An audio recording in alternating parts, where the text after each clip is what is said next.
We're here. We're back. Sovereign Minds, The podcast. Only today it's Sovereign Minds, the interview. It's November 26, 2025. We're down here in the epicenter of freedom at Mountaintop Media once again. And we've got a very special guest today. And this is podcast 159. And our guest is Louis Herms. Is that how you pronounce it? Right. That is correct. All right, very good. And he's running for the governor of California. Holy moly. That's kind of loaded in itself, you know? I'm telling you, it's crazy days indeed. So what podcast number did I say it was? 159. 159. Oh, wait, very good. Yeah, because I noticed I put 156 when I hit the button. I didn't want to get messed up. Okay, so I was reviewing your stuff. I don't know. You are controversial. There's got to be no question about that at this point. Okay. I mean, I read through some of your literature materials. I got to say, there's nothing that bothers me about your platform. I think we're on the same team. Globalists, child trafficking, all of this stuff. But at the same time, when you're running a mainstream campaign in the state of California, that's got to be troubling because, I mean, what's your strategy to win? I mean, maybe start there. Give us a background. May throw your hat in the ring and do this. Yeah, you know, I mean, take on this chore. The insanity. Yeah, go ahead. Well, yes, I threw my tinfoil hat in the ring to do this, obviously. Well, we say the mainstream, but is there really even a mainstream? You know, we're under fifth generational warfare. Everything that we watch is a psyop. So part of what I'm doing with our campaign and our phenomenal team and the volunteers is we're re-educating people. But this is the time to do it because I can tell you 5 years ago, I would have been called a tinfoil hat conspiracy theorist, and now people pay attention to what I'm saying. Right. Because those conspiracies are now facts. In fact, for Halloween, for fun, I was a conspiracy factualist. I mean, that's where we are today. We've come a long way, baby. I'm telling you. We have. Do you subscribe to General Flynn as far as the PSYOP and the fifth generation warfare and all that stuff? Is that where you got your idea that we're in a fifth generation warfare situation? Or is it just from reading, from absorbing things, observation? How'd you come to that conclusion? Mainly just observation, and then after that, I ran into Boone Cutler and read the book with he and Flynn on fifth generational warfare. Okay, I've been kind of on the PSYOP mindset for a long time. In fact, even in 2020, I did a film called 2020 Vision. That's where I guess I got my start in the so-called truther movement. Well, I saw you making a bunch of documentaries. I mean, I was going to ask you about that too, but go ahead. I didn't mean to interrupt. So the 2020 Vision was very unique because I was watching some great documentaries, and they were exposing, but I felt what they were doing is they were talking to the echo chamber, and I wanted to get past the echo chamber. So what I did is I started this documentary with a paradigm shift. So explaining that not everything is what you think it may be. And I gave the example of a lady trying to get into the last seat on a bus, and she was being obstructed by a guy with his head down, ignoring her. She got pissed. He finally lifted his head up and said, "Oh, here, go ahead, sit down." She noticed he was crying, asked him why he was crying, and it's because his family just got killed in an accident in his car, so that's why he was taking a bus home from the hospital. So that's a paradigm shift. Sure. And I said, this is where we are now, is it's time for a paradigm shift. So I said, open your minds. And then what I went into with that film is I actually showed conspiracies that are absolute facts today, like the Gulf of Tonkin, MK Ultra, the Tuskegee experiment, things like that. And I said, okay, now these were all called conspiracy 10, 20, 30, 40, sometimes 50 years ago. And they're just known facts today. Right. So therefore, is it possible that what you're watching today and you're calling a conspiracy may be a fact? And it resonated with people. So then I went into what are the things that are going on today that would be what we would call conspiratorial. And it really resonated, and it built into another documentary on deuterium, and then it built into me doing the truth tours. So I did 117. I conducted 117 truth tours all over the nation. We hit 49 cities, I believe. I mean, 49 states. Um, and then I did other documentaries. And then one day, what happened is I wanted to investigate who was running in this gubernatorial election in California, and the Democrats I wasn't even going to take a peek at because I already knew they were compromised. And I understand we're in a captured operation on the California GOP, in my opinion, in California, but I still wanted to look at the Republicans, because just because they run as a Republican doesn't mean they're captured. And I honestly saw some good people there, but you know what I didn't see? I didn't see people talking about child trafficking, Right. election fraud, or the medical mafia, or the food control, the poisonous food.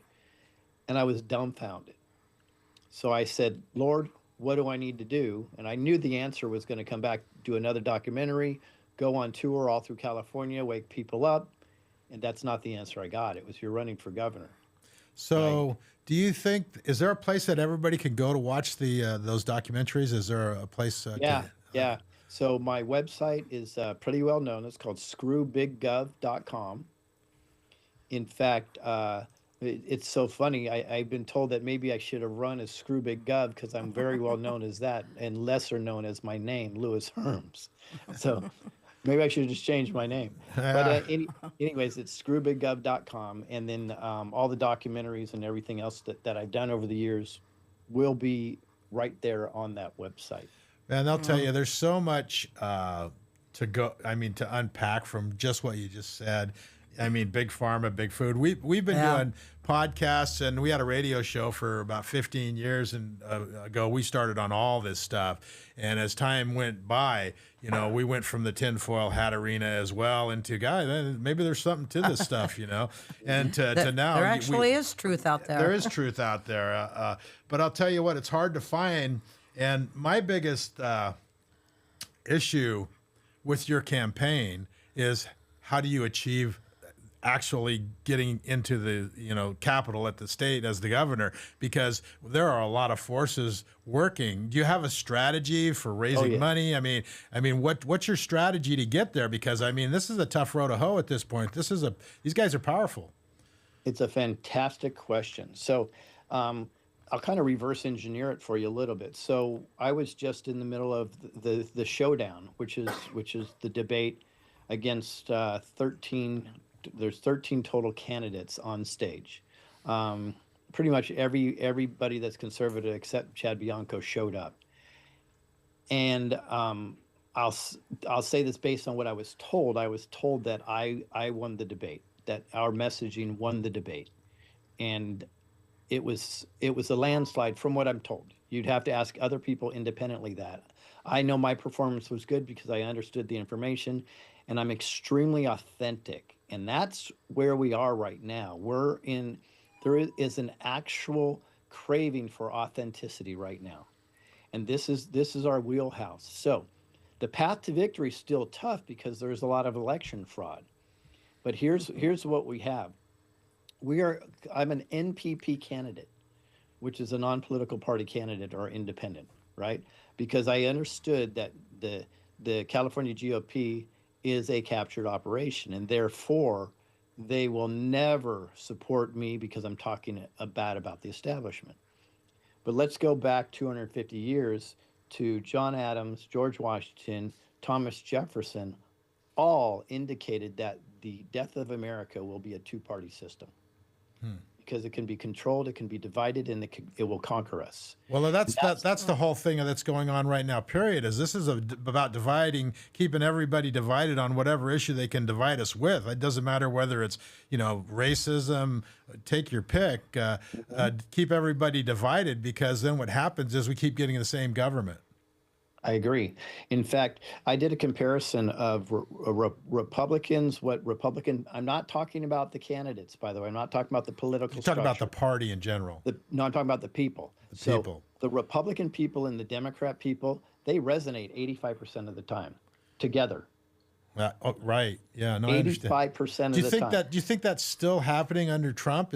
I mean, I don't want to get too far down that rabbit hole, but I mean, a lot of things have changed. I mean, the GOP was definitely captured before by the rhinos, but things are changing, and Trump is kind of taking the strategy you're talking about to a degree of telling people the truth. They're tired of the BS, kind of cutting through through the crap to get to something real. And we all know that we're being thought shaped from the Right. media, from the Absolutely. all of it. So do you think that because you're kind of taking that out of the box approach that you can get it done? I do. In fact, if you look at the Republicans, they're running at about a 24 to 25% of the voting bloc. Independents, it looks like they're going to be right there, 24, 25% by 2026 already. My message is resonating with a lot of Republicans. In fact, many Republicans are done with their party because it's a captured operation, and they understand where to put their time and energy. So they're coming over. Now, when I show the Democrats that 85% of what you want is exactly what my platform has, but the 15% is what we discuss all the time because that's intentional to keep us divided.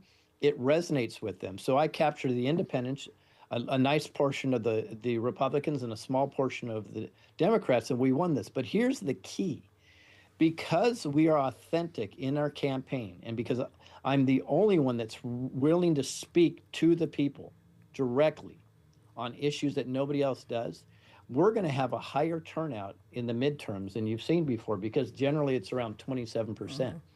I mean primaries, not midterms. All elections are won and lost in the primaries. And this is what we're educating people.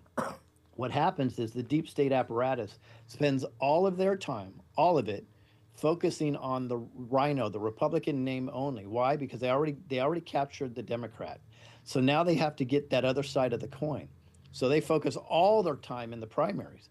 A lot of their money, their time, and their focus. They get their rhino in. Sometimes they do it by dividing the vote. Sometimes they do it by playing. Sometimes they do it by just pounding a lot of money into the race. Now, what do you have in the general? You have a rhino that's captured, and you have a Democrat that's captured. So the deep state is literally sitting around their conference tables, drinking whatever they're drinking and celebrating because they already have their person in the How office. do you Right. get your message out though? Because it takes money. I mean, honest. I mean, we have a new, like you say, paradigm because of social media and other things. So you obviously have to have a strategy that's going to address getting the message out to enough people to make a difference. Absolutely. So the good news is I probably have the largest social media network out of all the candidates. I have for a long time, and virtually anybody that you would call a truther has already endorsed me, which is awesome. And we have not even activated them, and they're standing by to get the message out. And then you go, if you look at the donations themselves, we don't have the dollars that the top two have, but we have more donations, individual donations, grassroots donations, than the top two candidates Oh, combined, really? That's interesting. because our grassroots is there. We already have over 100 volunteers. We'll probably have 2 to 250 by the end of the year. They can hear what I'm saying, but they're going to blow it off because all they're doing is they're focusing money, money, money, money, money. So we have some apparatuses in place. I think it's really going to shock them when it comes down to it. But we understand the structure that we're up against, and this will resonate with you. So we just did this huge showdown, which I call a debate against the other candidates, right? I was inspired. There's some really good people Was there. this all Republican candidates or Republicans and Democrats or just all? All Okay. Republicans and myself as an independent. There may have been Okay. another independent there. Um, I'm more conservative than most of the Republicans that are on stage. Well, yeah, that's I just will not play the game. right. That's why I will not select the R next to my name. So what happens is, to give you an example, before that debate, virtually every conservative news media at least once a day would have Hilton's name on one of their posts on something they did, Steve Hilton. But go figure, He has a debate against 12 other candidates, and they completely ghosted that. Yeah, I believe it totally. Why would they be? I'm going as far that I think most of our conservative media is also controlled opposition now. I believe a lot of it is, and I also think there's a narrative and where the money's coming from. We used to be a red state here in California, and because of the media takeover and the control of the press and everything mainstream, and the illegal vote. Something just came out yesterday or the day before I saw. Now they got the Dominion machines. Evidently, they've got some real evidence on these guys for fraud and all that stuff. So you put that all together, that's hard to beat. And top of the electioneering and the voting fraud, whether it's illegal aliens or whether it's the machines, whether it's stuff in the ballot boxes, all the COVID stuff. If we can get rid of even a part of that, I think that, we might actually get towards a free and fair election. Yeah, I agree. Well, I can tell you that in a few counties, a lot of the candidates, about 5 of us, are getting together, and we're going to do some work in these counties to make sure we get the best election there. I will say, based on reading the tea leaves and some things I'm hearing from the Trump administration, I believe they're going to federalize this election. And I think they have the legal way to do it. I'm going to go as far as in the 2026 election, you may actually see National Guard at the polling places. Interesting. And that's a win for us. Right. That's a big win for us. Well, I think you're right, because I see things gravitating in that direction with the way that they're setting up the legal parameters. And then I guess they figured out a way. Elon Musk is, because of the 20 million extra votes in the election with Biden, they got rid of those the last time somehow. So they shut down the operation for Dominion that was in some other foreign country. So I think they're actively working at trying to clean this thing up, is my point. They are. There is a challenge, though, and I don't want to get over our skis on this. So there's been some really good people cleaning up their voter rolls, but the reality is, right behind them, the baddies are putting them right back on. Right. Different people. Yeah. And I've seen the voter rolls, and I've literally audited a complete city on my own because I just needed to see what's going on. 42% of those should have been invalid. Right. Wow. That's It's crazy. unfortunately because in some of the offices, the election offices, you still have a lot of bad people that are there. You may have 1 or 2 good ones, and they're doing the good work, but you still have a lot of the bad ones that are in place that've been there forever. Agreed. Now imagine this, and let's manifest this together. Imagine that you have a National Guardsman standing over the election count. I would think that would be very hard for somebody to decide to cheat at that moment, understanding what the ramifications can be. Well, what are the ramifications for voter fraud? I mean, prison time, incarceration. Well, it's treason. Is it treason? That's kind of what I was asking. Is because does it go as far as that? Yeah, it absolutely. You're manipulating an election and stealing it, right? That's treasonous behavior right there. I believe at minimum you make that the maximum count, and then you can go several other counts down there. Sure. But guess what? They're all felonies. Right. Okay, yeah, because somebody that's getting paid to stuff the ballot boxes because they're, out on the street trying to make a living is different than somebody at a higher planning level, Exactly. Yeah. running our elections offshore through a software program, Like a Biden vote's worth 1.75, a Trump vote's worth 0.60, right? Exactly. Yeah. Crazy that we're even talking about this. I know. Is this crazy or what? Before we go on, where can people get the? Do you have the video of the 13, the showdown of the 13, where they can go view that? We have everything. So I have individual videos of all of me answering the questions. I have one video that was really fun, 18 minutes of just Hilton and myself going back and forth. That's a powerful video. And then there's also on my channel, you can go to my Rumble channel and find the full video of the absolute complete showdown. So you have a Rumble. Okay. Do you have a Rumble? Do you have a YouTube? You have all. Got it all. In fact, if you go to my campaign website, which is hermsforcali.com, Right. You can click on socials, and there it says everything. It's everything that okay. Oh, we do nice. is right Thank there. you. Yeah, because We I'm appreciate there. that. I'm there right now. Get involved. Let's see. There's an arrow down there. Social. Yeah. So it'd be social media under get involved. So, all right, good. Volunteer swag, and you've got a place to donate and get and get the information from you to them. I like that. No time for BS. California is drowning in human trafficking, which kind of brings me yeah. to my next subject. That's a big subject. Human trafficking in California. Do you have proof of that? Do you have is this intuition, or do you have actual evidence? Great question. It is both, really. Anybody that has a clue should know. But I've probably have more information, more digging on this. I did a human trafficking film that was well vaunted. In fact, I think it had 99.7% rating. It's called Cages, and we dug into the underbelly of human trafficking. And that was just in Arizona, and there was a reason why we picked Arizona at the time, because if I was to do a global human trafficking video, it dilutes it, and people go, well, it's not near me, or it's over Right. here, or it's over there. So we decided just to focus on one state and expose how much is going on in one small state. Would that be California? That was Arizona. Arizona. Oh, okay. Yeah.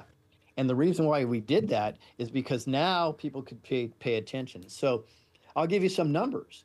So these are admitted numbers, and that there's $7 billion in human trafficking in California. Oh, but we need to stop for a second.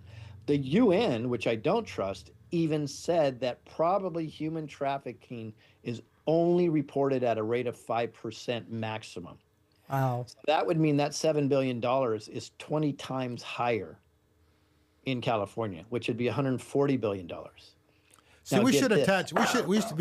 We should attach the correct word to human trafficking, because we have all of these things talking about slavery. Isn't that what human trafficking is? If we got down to the brass tacks of the actual function of human trafficking, it's human slavery, isn't it? I think you're right, and I like that. I like that a lot. It is human slavery, and it's human sex slavery. It's human labor slavery. That's exactly what it is.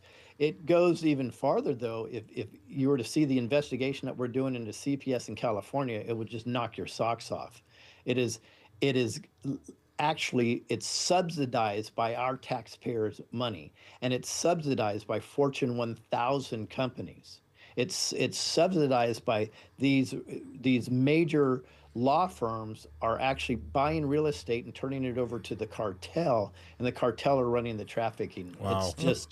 It's about as disgusting as you can imagine. But if you just take the profit from California's human slavery, I like that, and then you compare it to the top industry, tech and finance in California, it's the number one industry in the California and in the United States. Wow, that's Well, I know, like here in Shasta County, CPS, they're not monitored or held accountable for anything that they do, regardless of money, cases solved, what they're accomplishing in the community, nothing, and nobody's overseeing it and doing anything about it. Really, sure there is. Gavin Newsom is. Well, yeah.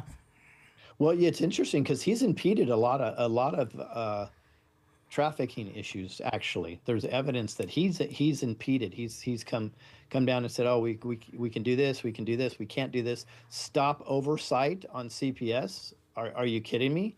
So to give you an idea, a child that enters the foster care system, when they go through the system, they're worth somewhere between $85,000 and $100,000. Wow. There's a lot of incentive to put a child in foster care. The sick thing is, it's already proven that 90% of cases would not go into CPS if the family just had an extra $2,500 a year. Wow. Now, normally I'm not into subsidizing families, but if $2,500 could get the kids, socks without holes in them, and a meal on their table every single day, and keep them clean, and some education for the parents, and that would keep them out of system that we have to pay $85,000 to $100,000, and they're not even with their actual parents. So they're being trafficked. That's a no-brainer. So who's getting the $85,000 to $100,000, and where is it coming from? It's coming from our From us. taxpayers. It's coming from taxpayers' money, but it's also feds. The feds have a program that they do a matching system with the state of California on a lot of this stuff. And it's very sad because the people that get the money are the foster care parents. By the way, we're already looking at 3 that are illegals and their foster care parents, right now.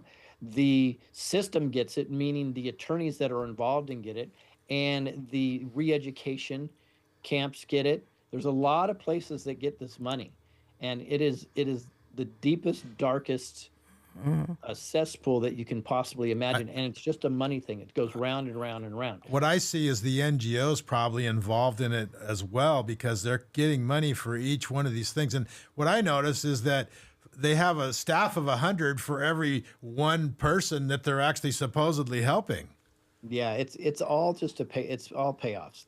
And it keeps they keep their jobs is what they're trying to do. So there's actually, when we were running through Arizona, Arizona changed their name from CPS to DCS, and the reason why is because they were being investigated, and all over Google is CPS, right? Wow. So they just changed their name, and what they found through the investigation is the people just wanted to keep their jobs. They just had a fat job that they just keep going, so they just process these children, process, and the money just starts flowing through the system. We're almost out of time, and I'd like to interview you maybe again as a follow-up on this, because what we're talking about is that the bigger government gets, the more that our allegiance turns into government allegiance, as opposed to the American people, we the people, and freedom allegiance. And I think that's kind of where all of this is. But we got, 2 minutes left? Yeah, so, about 2 minutes. So if you got something you want to get out, go ahead and get it, and then like I say, maybe we can do another one in the future, because this is a pretty there's a lot of stuff to cover. Yeah, especially when it comes to the trafficking. Yes, we're not even scratching the surface. Actually. Yeah. Well, I just want people to be open to something different than they've seen. The Republican-Democrat construct has not worked. It's an absolute captured operation. It's completely controlled. And if we continue to do what we've done, we're going to get what we got. I've had people say it's better to vote for a rhino. Why on earth would you do that? Yeah. That's a snake in your bed. At least the snake at your doorstep, the Democrats are knocking on the door, because at least they're telling you what they're going to do. Right. It might be worse because you're being lied to. Right. Exactly. So I think it's very important for us to open our minds to any alternate candidate. I'm not even talking about myself. There are some good Republicans in there also. I think I have all the pillars connected with the negotiating, the background and troubleshooting, willing to tell the truth, and the investigative apparatus that we already have and the systems that we're putting together. So I believe I'm the guy, but I would at least want people to look alternately from those top 2, because they just may be financially compromised already. Right. Maybe we can get Leslie to put your 2 websites in the at the end of this, and all the contact information all would the be contacts great. Yeah. at the bottom there. Screwbiggovernment.com, and then we also have Herms for Cali .com as well, and those are the 2 websites that we can go to. Any final thoughts, anybody? Nope. And just to clarify, that's screwbiggov.com. Sorry. That's right. We appreciate you coming on with us today and giving us the information, and we definitely will be getting it out there more. And again, have you back in the near future. Very good. And go over some of this stuff. All right. Thanks again. November 20th. All right, thanks, Lewis. November 26th, if I didn't get that in, is today, 2025. Government is not reason, it is not eloquence, it is force, and force like fire is a dangerous servant and a fearful master. See you next time. And we'll time. see you on the next one.